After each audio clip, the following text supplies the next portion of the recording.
की खूबसूरती का पूरे मोहल्ले में चर्चा था। जब कभी भी खूबसूरत बच्चियों का तज़किरा होता तो रज़ी भाई की बेटी ज़ेबा का नाम सरे फहरिस्त आता। कुछ लड़के ज़ेबा को मलका हुस्न भी बोलते थे। सिर्फ इतना ही नहीं, ज़ेबा बल्कि हुस्न थी, बल्कि वो मलका किरदार भी थी। सिर्फ 11 बरस की थी ज़ेबा जब उसकी माँ का साया उसके सर से उठ गया। रज़ी मियाँ साइकिल से करियाना का माल दुकानदारों को सप्लाई का काम करते थे, मगर जब से बीवी ने दुनिया को लब्बैक किया तो उसने छोटी सी बैठक में करियाने की दुकान खोल ली। जब बीवी थी तो कोई फिक्र न थी, घर किसी वक्त आना, मगर अब बेटी का साथ है। आज के दौर में जिसके घर बेटी हो और वो भी बगैर माँ, तो बाप को बहुत सोच समझकर कदम रखना पड़ता है। रफ्ता रफ्ता बेटी 18 साल पार कर चुकी थी। ज़ेबा ने एक माँ का किरदार अदा किया, जैसे एक माँ अपने घर का ख्याल रखती है। रज़ी को अपनी बेटी पर फख्र था। उन्हें अपनी बेटी को देखकर खुद पर बहुत रश्क होता था। रज़ी भाई की यही तमन्ना थी कि कोई मुनासिब रिश्ता मिल जाए ताकि अपनी बेटी के हाथ पीले कर दे। जिक्र किससे करें, आजकल किरदार को कम, दौलत को ज्यादा अहमियत देते हैं। रज़ी भाई ने कुछ पैसे जोड़ रखे थे, मगर बीवी की बीमारी में एक एक पैसा खत्म हो गया। थोड़ा कर्ज भी हो गया था जो उन्होंने रफ्ता रफ्ता सब चुका दिया। एक दिन उनके पड़ोस में से अरशद भाई उनके पास आए, सलाम दुआ हुई और फिर जिक्र छेड़ा, बेटी के हाथ पीले कब कर रहे हो। रज़ी भाई ने एक लंबी सांस ली और अरशद भाई की तरफ देखा और बोले, कौन बाप ऐसा है जो अपनी बेटी को रुखसत करना नहीं चाहता, मगर भाई देने के लिए कुछ हो तो सही। रज़ी की बात सुनकर अरशद भाई बोले, दुनिया में हर तरह के लोग हैं। आपकी बेटी में वो सारी खूबियां हैं जो एक लड़की में होनी चाहिए। एक लड़का है मेरी नज़रों में, बहुत नेक है, नमाज रोजे का पाबंद है, मगर पैसे वाला नहीं है।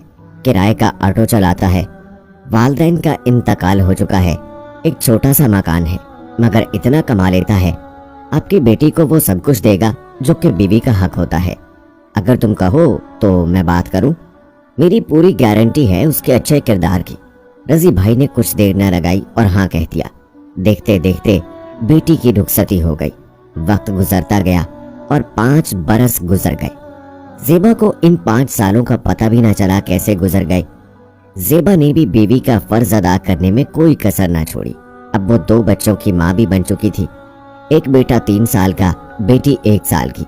मगर आज भी ज़ेबा इतनी खूबसूरत लगती थी, कोई इतना सोच भी नहीं सकता था। ज़ेबा ने सोचा कि बच्चों की पैदाइश पर कुछ गरीब बच्चों को खाना खिलाएगी। उसने अपने शौहर के सामने अपनी ख्वाहिश रखी तो शौहर ने हाँ करने में लम्हा नहीं लगाया, बल्कि उसे अच्छा लगा। उसके शौहर ने एक दिन पहले घर के पीछे झुग्गी में रहने वाले बेहद गरीब लोगों की गिनती करके हिसाब लगा लिया कितना खाना बनाना चाहिए, और अगले दिन खुद ज़ेबा ने खाना बनाया और शाम को उसका शौहर खुद झुग्गियों में जाकर तकसीम करके आया। इसके बाद कुछ खाना बच गया। ज़ेबा के शौहर ने कहा, यहाँ से कुछ किलोमीटर की दूरी पर फ्लाईओवर के नीचे रात में कुछ गरीब लोग रात बसर करते हैं। मैं ऑटो से जाकर ये खाने की थैलियों को उन्हें दे आता हूँ। मगर ज़ेबा का शौहर वापस नहीं आता। इसी तरह 1 घंटे से ज्यादा हो जाता है, मगर ज़ेबा का शौहर वापस नहीं आता। इतने में 2 पुलिस वाले ज़ेबा को दरवाजा खटखटाते हैं। ज़ेबा बाहर आती है। पुलिस वाले पूछते हैं, ज़ेबा आपका नाम है? हाँ मेरा नाम है। क्या वो ऑटो चलाते हैं? जी हाँ। मगर ये सब कुछ क्यों पूछ रहे हैं? उनके ऑटो की ट्रक से टक्कर हो गई, वो अस्पताल में है। उस वक्त ज़ेबा के घर में एक पड़ोसन भी थी। ज़ेबा अपने बच्चों को सौंपकर अस्पताल पहुंचती है। अपने शौहर को देखकर उसके होश उड़ जाते हैं और पूछती है, ये सब कैसे हो गया? ज़ेबा, जो होना था हो गया। बच्चों का ख्याल रखना, उन्हें किसी चीज की कमी महसूस मत होने देना। इससे पहले ज़ेबा कुछ कह पाती, उसके शौहर की गर्दन एक तरफ झुक गई। वो डॉक्टर के पास गई तो डॉक्टर ने उसकी नब्ज की जांच करता है और सर नीचे करते हुए बोलता है, ये अब नहीं रहे। ज़ेबा की तो दुनिया ही उलट जाती है। कुछ घंटों बाद जब ज़ेबा के वालिद को फोन पर अपने दामाद की मौत का मालूम हुआ तो उन्हें बहुत सदमा लगा।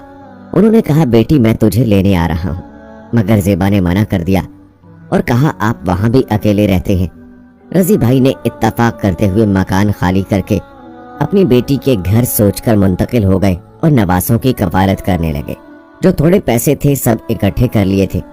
अभी रज़ी भाई ने काम शुरू ही किया था कि अचानक उनके सीने में दर्द उठा। ज़ेबा जब तक उन्हें पड़ोसन की मदद से अस्पताल ले जाते, उन्होंने घर में ही दम तोड़ दिया। ज़ेबा पर गोया गमों का पहाड़ टूट पड़ा। जो घर में पैसा था वो खर्च होता गया। मजदूरी करे तो कैसे करे। एक मिलने वाली ने उसे राय दी, आधा किलोमीटर दूर एक बहुत बड़ी इमारत बन रही है, वहीं मैं भी काम करती हूँ। ठेकेदार बहुत नेक इंसान है। अगर तुम तैयार हो तो मैं कल बात कर लूंगी, परसों काम पर लग जाना। ज़ेबा तैयार हो गई। तैयार होना भी था, बच्चों को जो पालना था और मकान का किराया भी देना था। मगर एक दिन चक्कर खाकर गिर पड़ी। उसका जिस्म बुखार से तप रहा था। ठेकेदार से बात करके उसको घर ले आए। 8-10 दिन घर पर ही गुजर जाते हैं। बड़ी मुश्किल से वो काम पर जाती है। इत्तफाक से उस दिन ठेकेदार का मालिक आ जाता है। उसकी नज़र ज़ेबा पर पड़ जाती है और मालूम हुआ कि ये एक बेवा है, 2 बच्चों की माँ है। ठेकेदार से कहता है, अगर ये खाना बनाना जानती है मेरे घर पर आ जाया करे। हम सिर्फ 3 लोग हैं, हम इसे तनख्वाह के साथ साथ खाना भी खिला दिया करेंगे। ठेकेदार कहता है, मगर तुम साफ सुथरा लिबास पहनना। मालकिन को गंदगी बिल्कुल पसंद नहीं। ज़ेबा को लगता है अब वो अपने बच्चों की परवरिश अच्छी तरह कर सकेगी। अब उसके दिन सुकून से गुजरने लगे। एक रोज जब बावर्ची खाने में काम कर रही थी, तभी मालकिन आकर कहती है कि मैं किसी काम से बाहर जा रही हूँ, साहब को बोलना मैं शाम तक आऊंगी, वो दोपहर के खाने पर मेरे मुंतजर ना हो। ज़ेबा उसे बोल देती है। तभी मालकिन का फोन आता है, मम्मी की अचानक तबीयत खराब हो गई है, मम्मी के पास जा रही हूँ, कुछ दिन भी लग सकते हैं। ज़ेबा अपने शौहर की याद में खोई हुई थी कि कोई पीछे से उसके कंधे पर हाथ रखता है और देखती है कोई और नहीं उसका मालिक होता है। साहब जी ये क्या, तुम बहुत खूबसूरत हो, अगर थोड़ा सा हुस्न हमें भी मिल जाए तो क्या फर्क पड़ जाएगा।